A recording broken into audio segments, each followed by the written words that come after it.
Bien, hermanos, como vamos a grabar para transmitir a través de la página de YouTube, entonces vamos a tratar de ser breves con este tema.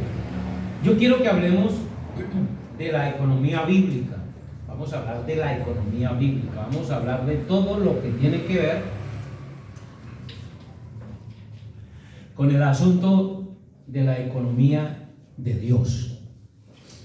Porque todo lo que habla esta Biblia es de Dios. Amén. Todo, absolutamente todo. Y la economía está incluida dentro del plan de Dios. A nosotros nos han vendido la idea de que el creyente, que el cristiano, que el que sirve a Dios, tiene que ser pobre. Y se relaciona el evangelio con pobreza. Vamos a ver si eso es verdad. Amén. Vamos a ver si eso es verdad. Leemos el Santo Evangelio según San Mateo. Santo Evangelio según San Mateo. Y vamos a leer el versículo 12. San Mateo, capítulo. Más bien el capítulo 2, 11. San Mateo capítulo 11 y leemos los primeros versículos. San Mateo capítulo 11 y leemos los primeros versículos. Dice así la palabra del Señor. Cuando Jesús terminó de dar instrucciones a sus 12 discípulos, se fue de allí a enseñar y a predicar en las ciudades de ellos. 11:1. Estamos leyendo San Mateo capítulo 11 versículo 1. Amén. 11 verso 1. Cuando Jesús terminó de dar instrucciones a sus 12 discípulos, se fue de allí a enseñar y a predicar en las ciudades de ellos. Y al oír Juan en la cárcel los hechos de Cristo, le envió dos de sus discípulos para preguntarle: ¿eres tú aquel que había de venir o esperaremos a otro? Respondiendo Jesús les dijo: id y haced saber a Juan las cosas que oís y veis. Los ciegos ven, los cojos andan, los leprosos son limpiados, los sordos oyen, los muertos son resucitados, y a los pobres es anunciado el evangelio. Pueden tomar asiento. Bien, yo quiero que comencemos de este texto y vamos a estudiar una serie de escrituras en la medida que el tiempo nos dé. No lo alcanzamos a estudiar todo porque el tema es largo, aunque es sencillo. El tema es muy sencillo.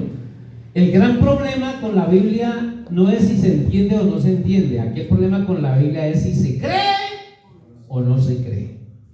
El gran problema con la gente es que no cree lo que la Biblia dice. Si no creemos lo que la Biblia dice, hermano, quedamos en el aire. El uno dice una cosa, el otro dice la otra, y por eso es que la gente anda buscando en un lugar donde será, cuál es el verdadero evangelio, cuál es la verdadera iglesia, a cuál me meto, dónde entro. No, nada, la iglesia es lo de menos. La iglesia es lo de menos. Si fuésemos capaces de creerle a la Biblia, todas las iglesias son una bendición.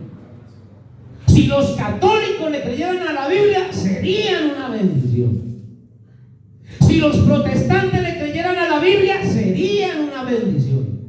Pero aquí el gran problema es que cada maestro saca su doctrina, se inventa, le quita o le añade a la Biblia, pero la Biblia como tal a la gente se le hace imposible o difícil creerla, pero realmente es más sencillo de lo que parece.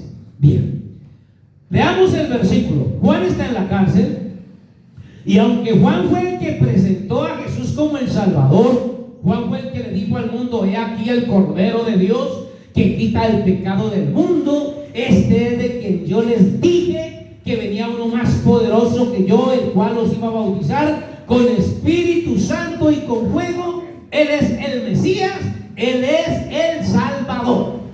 Amén. Ahora bien, Juan cae a la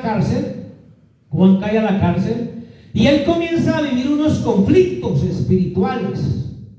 Y entonces él, estando en la cárcel, envía a unos discípulos suyos, unos discípulos de Juan, y le dicen: vayan y pregunten a ver si él es o si esperamos a otro. El dudar es de humanos.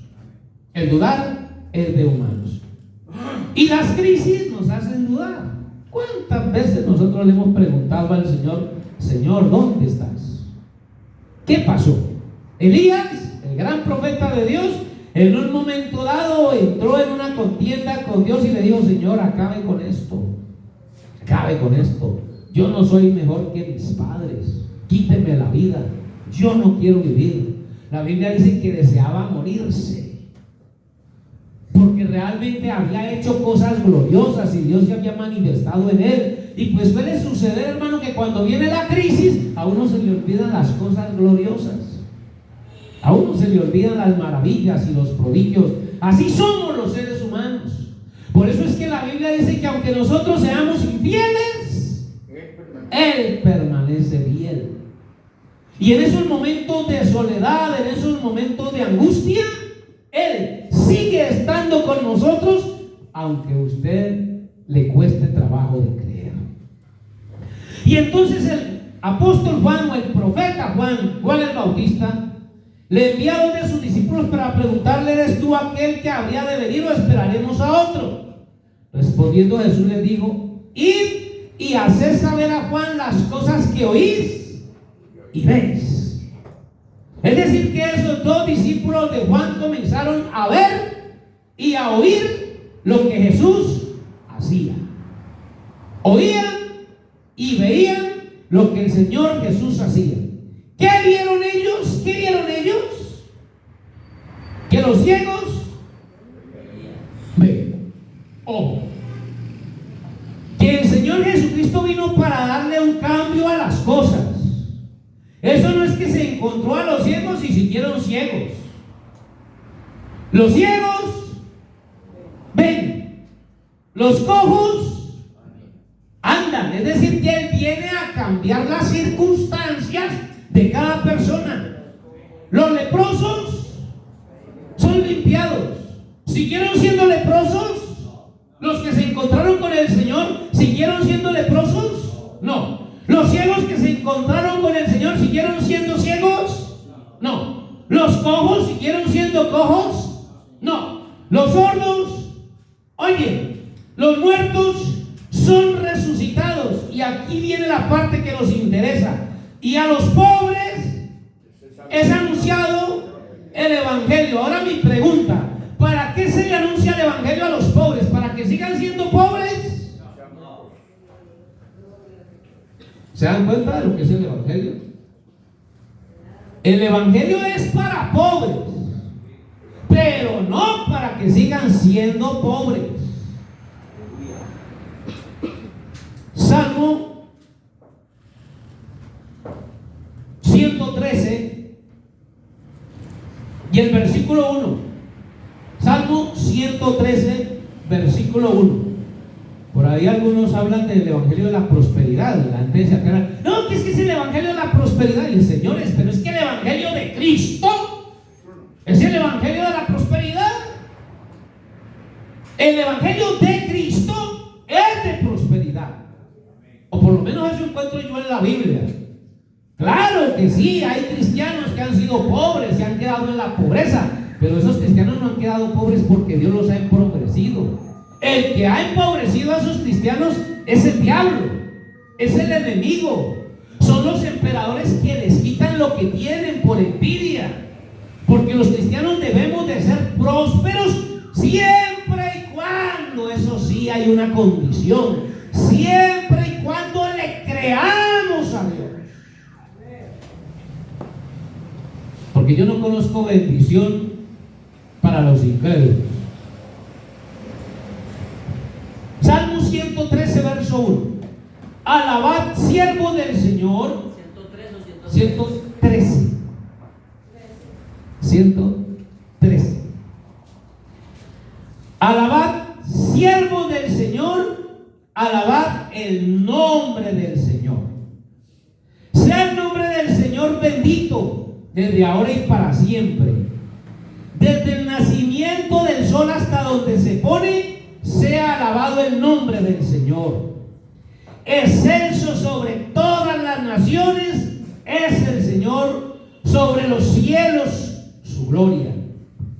¿Quién como el Señor nuestro Dios, que se sienta en las alturas, que se humilla a mirar en el cielo y en la tierra? ¿Quién como Él? Mire la grandeza de Dios. Pero mire lo que hace ese Señor todopoderoso. Él levanta del polvo al pobre. ¿Lo levanta? Señor. Él se encuentra con el polvo, con el pobre, y lo levanta del basurero. Al menesteroso alza del muladar. ¿Qué es el muladar? Los caballos. Un muladar es el lugar donde se arrojan las basuras. Un muladar es donde se arrojan los desechos. Y entonces dice la Biblia que al menesteroso, ¿qué? No lo deja ahí. No, el evangelio de Dios no. ¿Y para qué levanta el polvo al pobre? ¿Y para qué levanta al menesteroso del muladar? A ver, verso 8. Para hacerlo sentar con los príncipes de su pueblo. Él hace habitar en familia a la estéril, que se goza en ser madre de hijos. Aleluya. Entonces, este evangelio sí es para pobres, pero no para que sigan en las mismas. Aquí todos somos pobres, ¿cierto? ¿Qué será lo que pasa? ¿Qué será lo que pasa? ¿Será Dios el que tiene la culpa? ¿O seremos nosotros los que tienen la culpa? ¿O es el diablo el que tiene la culpa? Pues yo le echo la culpa al diablo. Y también, bueno, yo personalmente sí no tengo nada que reprocharle a Dios, porque Dios a mí me ha mostrado su gloria, hermano, en estas cosas. Y aunque estamos pasando por unos momentos difíciles en lo económico, yo sé que esto no es para siempre. Yo sé. No es que yo creo, no, yo sé que no es para siempre. Es necesario que esto, por lo que estoy pasando, pase para que la gloria de Dios se manifieste. Eso yo lo sé. Porque cuando nosotros le creamos a Dios, las cosas cambian. Las cosas cambian. Es que Dios es muy bueno. Mire, Dios nos da a nosotros yo quiero, algunas personas dicen que Dios no habla de diezmos en el Nuevo Testamento. Pero la gente no se pregunta el por qué los apóstoles no hablan de diezmos. Yo quiero que nosotros entendamos una cosa, hermano, vean. Los apóstoles que el Señor Jesús escogió, todos eran judíos. Si todos eran judíos, por naturaleza se conocían las leyes de Dios. Ellos las sabían. Ellos las sabían. Y entre esas cosas, entre esas leyes, una de las cosas que a los judíos les encanta es la plata. Y los apóstoles eran judíos. Entonces yo no sé si usted se imagina que los apóstoles eran arrancados, eran pobres. Bueno, en ese tiempo sí estaban pobres, porque el gobierno y el imperio romano los había sometido, les había quitado sus propiedades, les había quitado sus riquezas y los tenía empobrecidos. Pero con los judíos hay un problema. Ahora, usted coge a un judío y arruínelo, quítele todo, déjalo sin ropa en un desierto y vuelva al año. Vuelva al año a ver qué encuentra. La gente no entiende cómo esa gente hace producir lo que no produce. Pero ¿saben cuál es el asunto con los judíos? Que ellos son sostenidos por el cielo. Ellos tienen una ley y unos mandamientos que que vinieron del cielo. Claro, nosotros pudiéramos decir, nosotros también, qué tristeza yo tener que decirles esto, hermano. La mayoría de las cosas que nosotros hemos aprendido vienen de Roma. La mayoría de las cosas que nosotros hemos aprendido vienen de Roma. Yo les quiero decir una cosa en esta mañana que va a asustar a más de uno.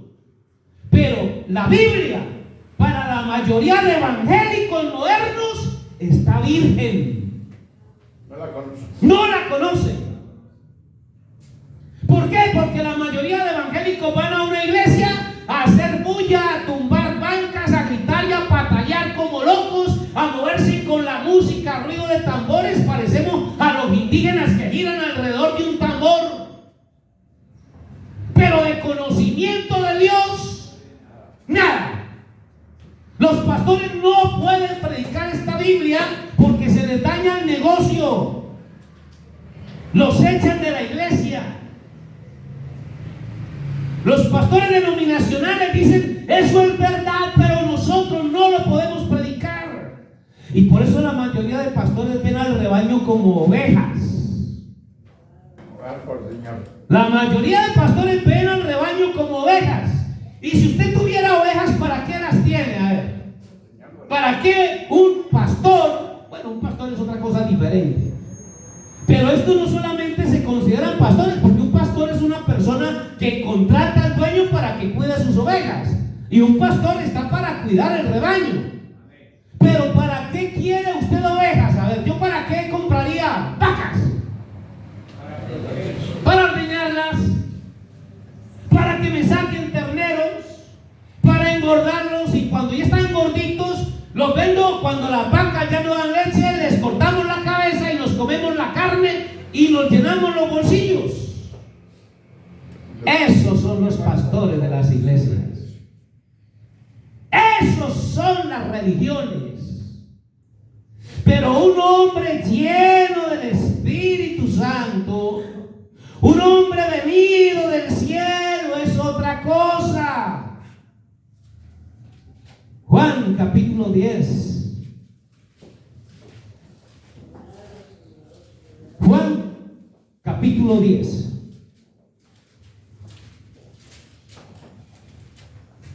Y ojo a esto.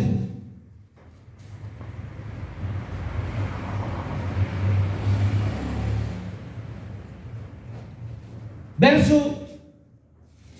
Es que yo no soy capaz de saltarme, perdonen.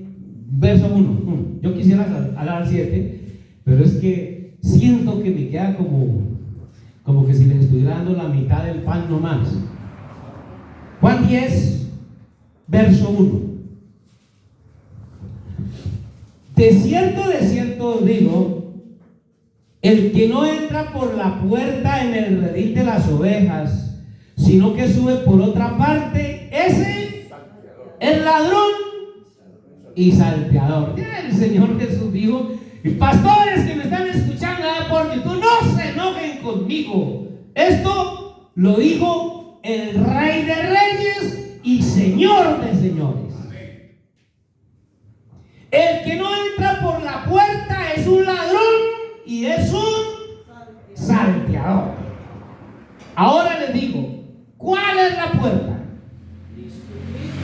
¿Cuál es la puerta? La puerta es el Señor Jesucristo.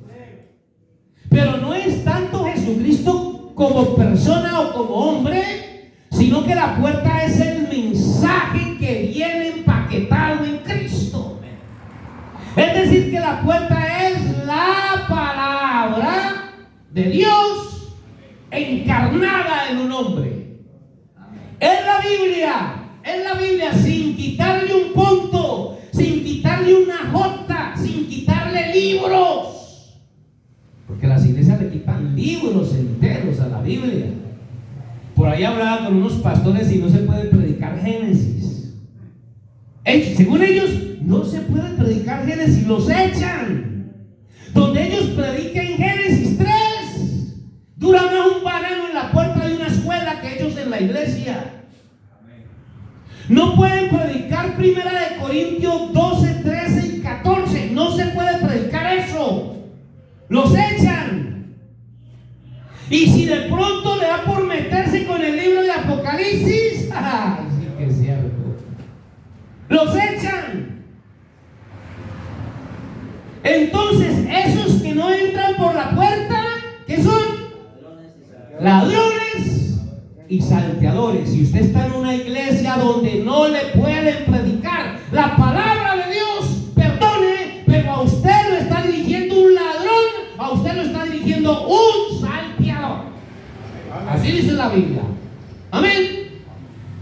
Mas el que entra por la puerta, el pastor de las ovejas es.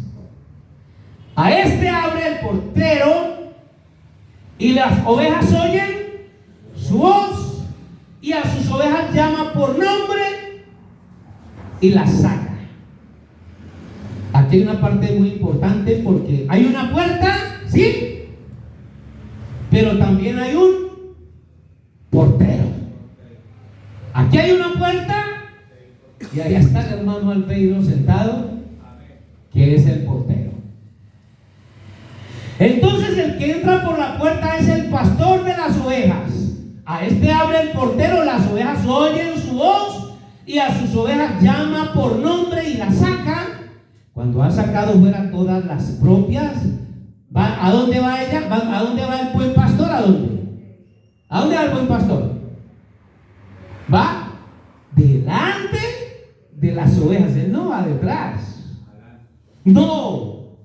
Este pastor no es como los pastores modernos, que hacen sus porquerías, y cuando alguien los desafía para que den la cara, se esconden detrás de las ovejitas. Y las ovejas son las que tienen que defender al pastor, porque el pastor no da la cara.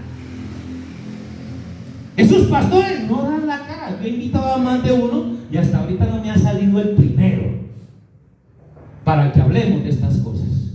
Porque ellos dicen que yo soy el engañador, que yo soy el ladrón, que yo soy el mentiroso. Denme la cara, sentémonos, hablamos de los temas, grabamos esto por YouTube y se lo mandamos al mundo. ¿Cuál es el miedo? Yo no soy un super pastor. Mire, aquí le estoy predicando aquí a menos de 20 personas. Entonces, ¿cuál es el miedo? Cuando ha sacado fuera las propias, va delante de ellas, y las ovejas le siguen porque conocen su voz. Mas al extraño no seguirán. Claro, las que conocen su pastor. Las que conocen su pastor no seguirán al extraño. Por eso la Biblia dice que el anticristo y los falsos profetas y los pastores engañarán, si fuere posible, a los escogidos. Si fuere posible. Pero a los escogidos no los engaña nadie. A los escogidos no los engaña nadie. ¿Por qué no los engaña nadie? Porque tenemos un pastor que es el que sale al frente a defender a su rebaño. Si usted se encuentra con una falsa doctrina, con un falso predicador, con un mensajero y lo enredó, aquí tiene un pastor. El deber mío es ir a defenderlos a ustedes y a probarle a usted que está en la verdad con la Biblia en la mano. Esos que dicen, no, es que a mí no me gusta contender, déjenlos. Como ya tienen una buena montonera de tontos y de idiotas en sus iglesias que les llevan plata, ellos no necesitan ponerse a pelear por un alma. Pero aquí, este pastor, que tenemos esta mañana aquí en este lugar y que se llama Jesucristo, ese no le ve ningún problema levantarse a medianoche a hablarle a solo un alma. A medianoche se encontró con Nicodemo, y Jesús no era un desocupado. Él mantenía trabajando, ocupado, caminando para arriba y para abajo, pero a medianoche tuvo tiempo para sentarse un buen rato con Nicodemo y decirle todas las palabras maravillosas que le dijo. Capítulo 3 de Juan, eso lo lee usted en su casa ahora, porque es otro tema. Pero le sacó tiempo a una sola alma. Usted no me pone el cuento, no, Nicodemo, yo ahorita no tengo tiempo, hable con mi secretario, o vaya, hable con uno de los discípulos, yo no puedo. Ahorita usted va a buscar al pastor y primero tiene que entenderse con el portero llevarlo del copastor, el copastor mira si es necesario que hable con el pastor o no, porque el Señor está muy ocupado. o viajando, o contando los diezmos, o averiguando a ver quiénes le deben arriendo de sus propiedades y de sus casas, o cómo está el ganado. Pero él no tiene tiempo para esas pobres ovejas que tiene ahí. Mas al extraño no seguirán, sino huirán de él, porque no conocen la voz de los extraños. Esta alegoría les dijo Jesús, pero ellos, este es el problema, ¿sí? Verso 6, ¿qué dice? Verso 6, lean ustedes ahí. 10:6.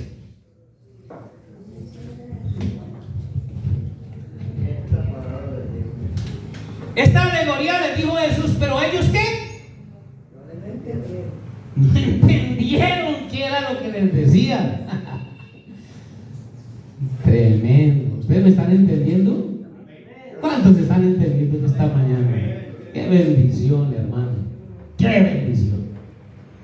Como no le entendieron, porque no le entendieron, verso 7 dice, volvió pues Jesús a decirles. No le entendieron lo primero.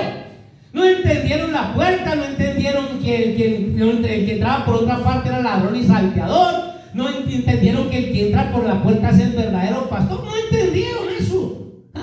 Y si no entendieron eso, el versículo 7 sí que menos. Espero que ustedes lo entiendan. Volvió pues Jesús a decirles, de cierto digo, sí, ya. Si no le entendieron la primera parte, esta sí que es cierta. Volvió pues a Jesús a decirle, de cierto digo, yo soy la puerta de las ovejas. Amén. ¿Usted no le da una alabanza al Señor? Y a Dios. Hermano, encontrar la puerta, eso no es tan fácil. Eso no es tan fácil con tantas puertas que hay. No es tan fácil. Se necesita revelación. La puerta es Dios encarnado en un hombre. Amén. Porque esa puerta que está ahí frente a esos hombres es Dios en carne. Amén. Entonces se necesitan unos ojos con visión infrarroja, con visión de rayos X, que sea capaz de ver a través de la carne de Jesús y darse cuenta que ahí hay algo más, que no viene de carne, que no viene de hombre, sino que viene del cielo. Yo no sé si a usted os emociona esto, a mí sí. A mí sí. Que usted pueda conocer a Dios en un hombre. Hermano, que yo pueda ver a Dios ahí sentado en esas banquillas. Que yo pueda creer que Dios está en ustedes. Tan sencillos, tan humildes. Algunos de pronto ni sabrán escribir, algunos ni siquiera han estudiado la primaria, algunos no han estudiado bachiller, algunos no tienen ni títulos, pero Dios está ahí, o por lo menos quiere estar, si usted le abre su corazón a Él en esta mañana. Le puso alabanzas al Señor. Volvió pues a Jesús a decirle, de cierto digo, yo soy la puerta de las ovejas. Todos los que antes de mí vinieron. Ay, Señor Jesús. ¿Se dan cuenta ustedes del problema en el que estamos metidos nosotros como predicadores del Evangelio de Cristo? Todos los que antes de mí vinieron, ni siquiera digo unos. Todos. Por ahí me escriben por YouTube. Entonces usted es el único que tiene la verdad. Dice, pues parece ser que sí, porque hasta ahorita nadie ha sido capaz de darme la cara para hablar de estas cosas. Nadie, ningún pastor ha venido, teólogos vienen de universidades y los he invitado, vengan y hablemos. No, yo no sé qué tengo, pero me tienen miedo. Yo qué culpa, si ellos me tienen miedo, pues eso me da confianza. Es que yo tengo algo. ¿O será que es que tengo cacho o cola, que era lo que me ven? Bendito el Señor. Lo único que yo hago es predicar esta palabra, este evangelio. Este es mi trabajo. Dice Jesús, todos los que antes de mí vinieron, ladrones son y salteadores, pero no los oyeron las ovejas. Aquí no está hablando de cualquier oveja, aquí está hablando de las ovejas de Dios, de los escogidos. porque ovejas tienen un poco, bastantes, eso llenan estadios, coliseos, ya no encuentran un lugar donde reunirse todos, hay que distribuirse por ciudades, pero ovejas de Dios, nada. Es el remanente. Yo soy la puerta, el que por mí entrare será salvo, entrará y saldrá y hallará pastos. El ladrón no viene sino para, aquí viene lo otro, ¿no? El ladrón aquí viene, vino a robar, a matar y a destruir. Yo he venido para que tengan pobreza y pobreza en abundancia. ¿Sí dice así? No. Yo he venido para que tengan vida y para que la tengan en abundancia. ¿Es el evangelio de la prosperidad? Este es el evangelio de la prosperidad, que estoy leyendo. Bendito el Señor. Yo soy el buen pastor. El buen pastor su vida da por las ovejas. Otra vez, pastores. Otra vez, el buen pastor su vida da por las ovejas. No, el buen pastor se esconde. El buen pastor está ocupado. El buen pastor no tiene tiempo. Yo recuerdo que hace 12 años más o menos tenía 600 personas que salieron de una iglesia en el Coliseo de aquí de Palmira. Y mandé a llamar a los pastores de donde eran esas 600 personas, porque yo no tenía rebaño. Yo pertenecía a un sistema religioso de donde me suspendieron por predicar esto. A mí me suspendieron por predicar esto, por predicar esta Biblia. A mí no me han suspendido ni por ladrón, ni por tramposo, ni por calumniador, ni por corrompido. Me suspendieron por predicar esta Biblia, porque según mi iglesia, esto no se puede predicar allá. Y salieron 600 personas más o menos y están en un coliseo. Y llamé al presidente de la iglesia. Le dije: señor presidente, tengo aquí a 600 personas que quieren escucharnos. Lo invito. No fue ni uno, ni un representante siquiera. Uno dice: ¿esos son los buenos pastores? Y tienen unas iglesias que andan algunos hasta con guardaespaldas. Y 600 personas no les importaron un pito. ¿Por qué? Porque no tenían con qué enfrentar al buen pastor. Así de sencillo. El ladrón no viene sino para hurtar y matar y destruir. Yo he venido para que tengan vida y para que la tengan en abundancia. Yo soy el buen pastor. El buen pastor su vida da por las ovejas.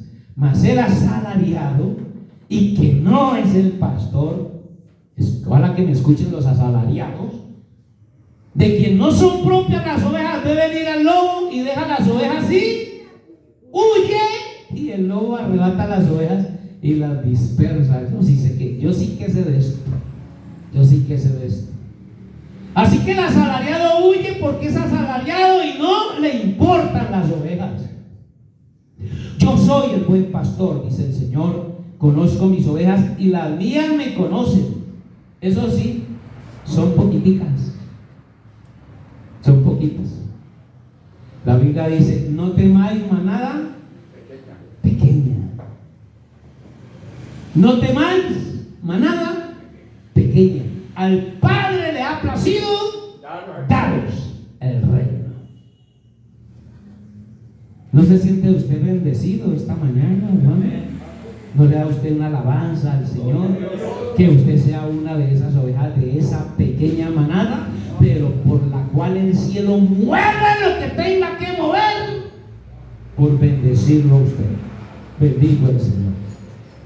Así como el Padre me conoce y yo conozco al Padre y pongo mi vida por las ovejas, también tengo otras ovejas que no son de este redil. Aquellas también debo traer y oirán mi voz, y habrá un rebaño y un pastor.